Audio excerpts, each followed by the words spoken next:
책으로 배우는 투자, 어려운 투자, 재테크, 경제 책들을 핵심만 콕 집어서 요약해 드립니다. 공모주 퍼펙트 투자 전략. 저자 아이언. 아이언님은 공모주 투자 전문가로 네이버 경제 분야 인플루언서와 구독자 13만 명의 유튜버로 활동 중입니다. 출판사, 라디오북. 최근에 많은 사람들이 공모주 투자를 하고 있습니다. 그 이유는 무엇일까요? 크게 세 가지로 볼 수 있습니다. 1. 모두가 거의 동일한 상황에서 시작한다. 기존 주식은 주식시장에 상장된 기간이 길어서 해당 회사에 대해 잘 아는 전문가들이 많습니다. 하지만 공모주는 신규 상장주이기 때문에 알려진 정보가 거의 비슷합니다. 그리고 기관 투자가나 개인들 모두 확정된 공모가에 청약을 하기 때문에 매수 가격이 동일합니다. 따라서 누구나 출발선이 거의 비슷하다고 볼 수 있습니다. 2. 쉽다. 방금 언급한 것처럼 신규 회사이다 보니 자료가 거의 없습니다. 청약 전에는 투자 설명서와 IR 자료뿐입니다. 공모 청약을 마친 이후에는 증권 발행 실적 보고서가 나옵니다. 따라서 이 세 자료만 살펴보면 됩니다. 이러한 이유로 공모주에 대해 체계적으로 원리를 공부하면 안정적으로 수익을 낼 수 있습니다. 지금부터 공모주 투자에 대해 상장이 진행되는 순서대로 무엇을 주의 깊게 봐야 하는지 하나하나씩 체계적으로 알아보겠습니다. 오늘 영상의 목차입니다.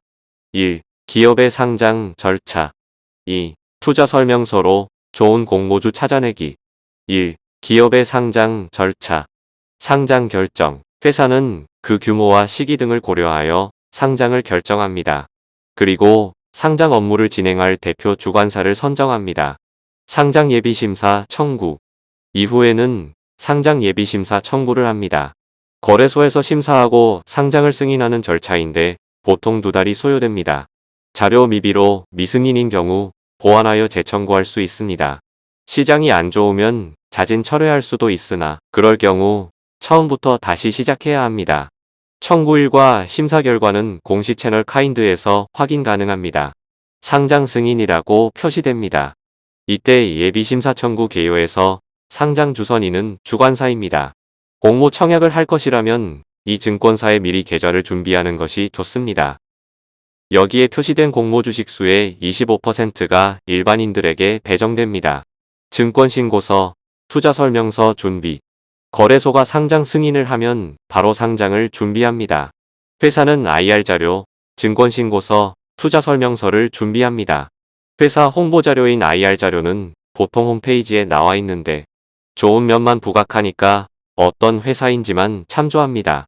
증권신고서는 금융위에 제출하기 위해, 투자설명서는 투자자를 위해 작성합니다. 둘 다 비슷하나 투자설명서가 좀 더 편리합니다. 전자공시 시스템에서 찾을 수 있습니다. 우리 사주, 공모로 모집할 주식의 물량은 상장회사 직원, 기관 투자자, 일반인들을 대상으로 합니다. 우리 사주 배정이 항상 있는 것은 아닙니다. 그리고 우리 사주의 참여율이 미달인 경우 잔여 물량에 대해 5%는 일반인들에게 그리고 나머지는 기관에게 배정합니다. 기관 투자자, 수요 예측. 기관 투자자는 수요 예측이라는 과정을 통해 신청합니다. 회사는 희망 공모가액의 범위를 산출하여 기관에게 제시합니다. 기관은 그 범위 내에서 희망 가격과 희망 수량을 신청합니다. 수요 예측은 비공개로 2일간 진행됩니다. 이를 바탕으로 공모가가 결정됩니다.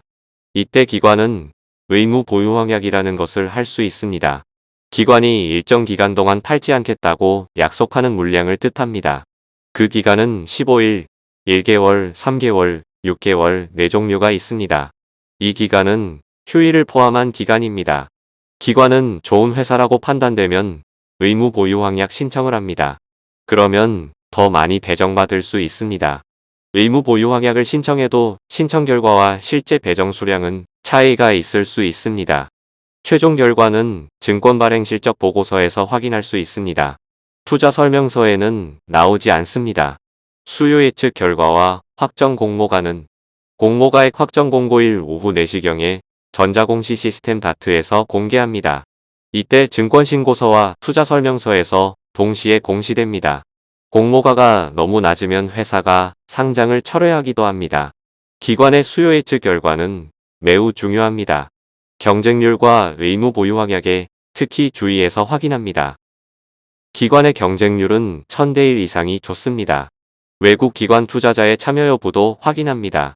거래 실적이 없던 외국 기관 투자자의 참여는 좋은 신호입니다. 하지만 신청 건수보다 실제 참여 수량이 얼마나 되는지 확인하는 것이 필요합니다. 수요 예측에서의 가격 신청 분포도 확인합니다. 공모가 밴드 상단에 많이 위치할수록 좋습니다. 일반 개인 투자자 청약 기관의 수요 예측을 바탕으로 확정된 이 공모가를 기준으로 일반인에게 공모 물량의 25%가 배정되어 청약을 진행합니다. 청약은 보통 2일간 진행되며 청약 시간은 오전 8시에서 오후 4시까지입니다. 오후 4시에서 1초라도 지나면 청약이 안 됩니다. HTS, MTS 지점 방문을 통해 청약이 가능합니다. 1인당 한 증권사에서만 1계좌만 신청 가능합니다. 보통 경쟁률을 살피면서 2일차에 참여하는데 청약이 너무 몰리면 서버가 다운되기도 하므로 너무 늦지 않게 청약합니다. 해당 증권사에 계좌가 있어야 청약이 가능하므로 미리 개설해 두는 것이 좋습니다. 계좌 개설은 비대면도 가능합니다. 하지만 한 달에 한 개 계좌 개설만 가능하니 미리 준비합니다. 당일에 개설한 계좌의 청약 가능 여부도 확인합니다. 처음 이용하는 증권사인 경우에는 청약 1일차에 미리 연습하는 것도 좋습니다. 경쟁률은 수시로 확인합니다. 경쟁률 5000대 1은 5000주를 신청해야 1주를 배정받는다는 의미입니다.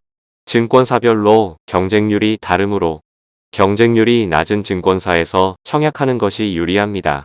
하지만 2일차에도 경쟁률이 지나치게 낮으면 주의합니다. 본인의 신청 물량이 매우 많다면 물량이 많은 증권사에서 청약하는 것이 유리합니다. 증권사마다 수량별로 청약 단위가 다릅니다. 많은 물량을 신청할 경우 미리 청약 단위를 확인하여 해당 금액을 준비해야 합니다. 안 그러면 금액과 청약 단위에 의해 계획보다 훨씬 적은 물량을 신청해야 하는 경우도 생깁니다. 예를 들어서 경쟁률이 550대 1인데 청약 단위가 100주 단위라면 600주를 신청해야 1주를 받을 수 있습니다. 그러면 600주에 맞는 자금을 준비해야 합니다. 그런데 자금 여력이 안 돼서 600주 이하로 청약하면 1주도 못 받게 됩니다. 기관들도 실제 청약은 일반인들과 같은 일정에 합니다. 이것은 수요 예측을 통해 이미 할당된 주식을 이날 신청한다고 보면 됩니다. 그래서 청약 기간의 기관 경쟁률은 대부분 1대1로 나옵니다. 증권 발행 실적 보고서 발행 2일간의 청약이 끝나면 회사는 증권 발행 실적 보고서를 발행합니다. 여기에서 최종 청약 결과를 알 수 있습니다. 상장 당일부터 배정받은 공모주를 매도할 수 있습니다. 미리 HTS와 MTS를 업데이트하고 오전 9시 이전에 미리 로그인해 둡니다. 신규 상장하는 경우 오전 9시에 시가는 공모가 대비 마이너스 10%에서 플러스 100% 사이에서 형성됩니다.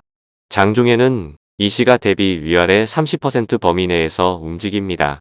상한가는 시가 대비 30% 상승, 하한가는 시가 대비 30% 하락을 뜻합니다.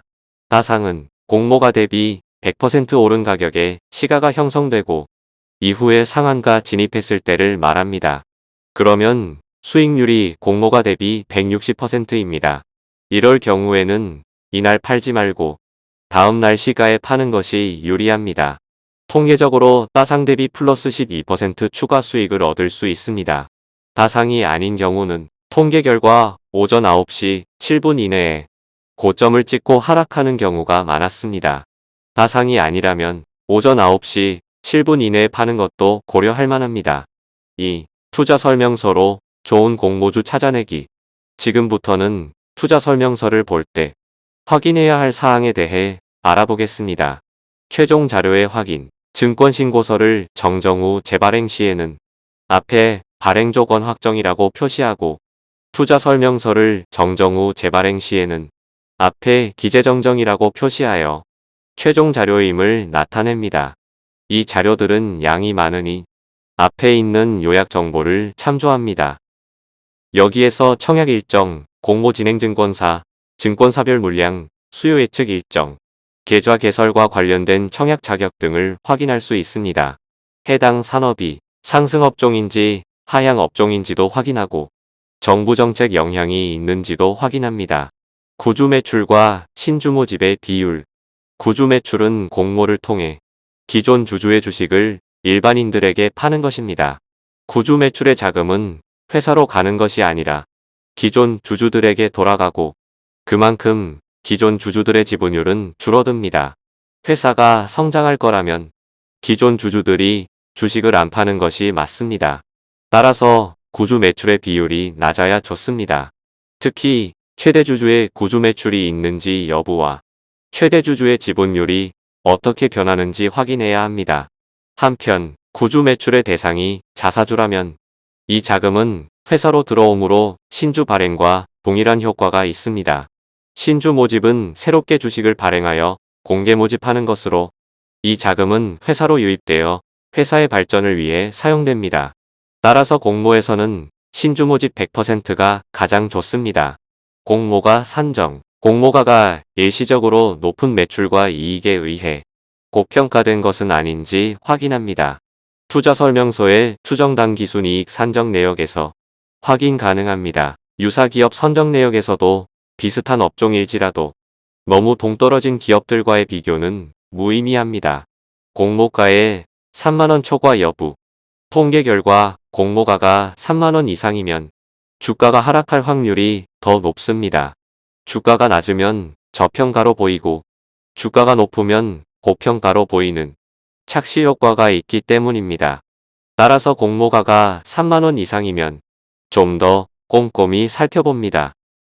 상장 당일의 유통 물량.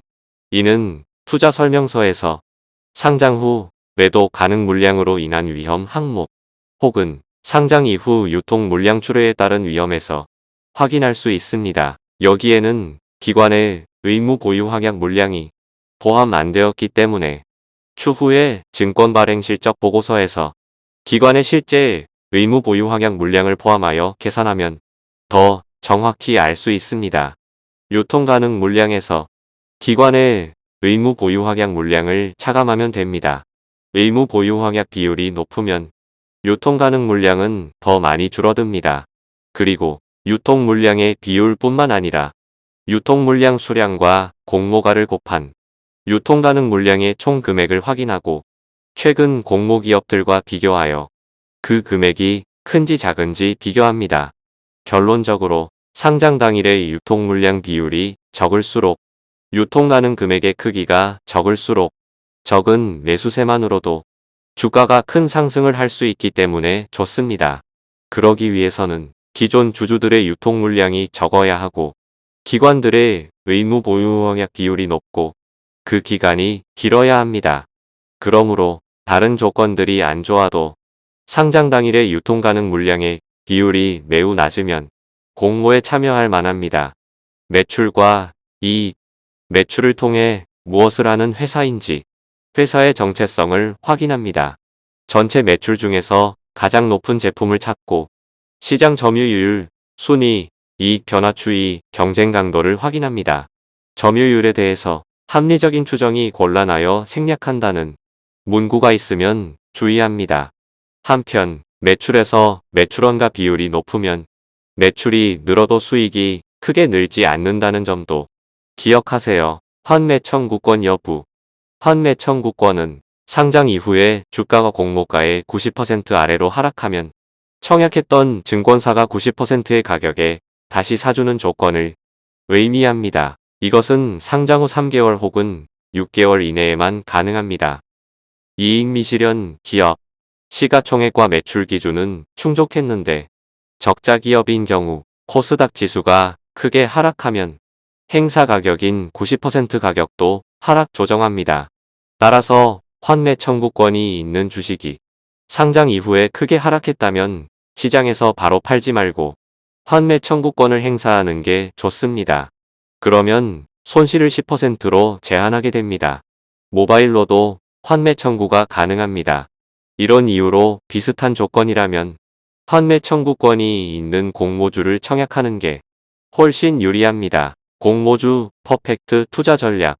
공모주에서 구주 매출의 비율이 높고 공모가가 3만원 이상이며 기관의 경쟁률과 의무 보유 확약 비율이 낮으면 안 좋다. 오늘 영상 도움되셨으면 구독과 좋아요 부탁드립니다.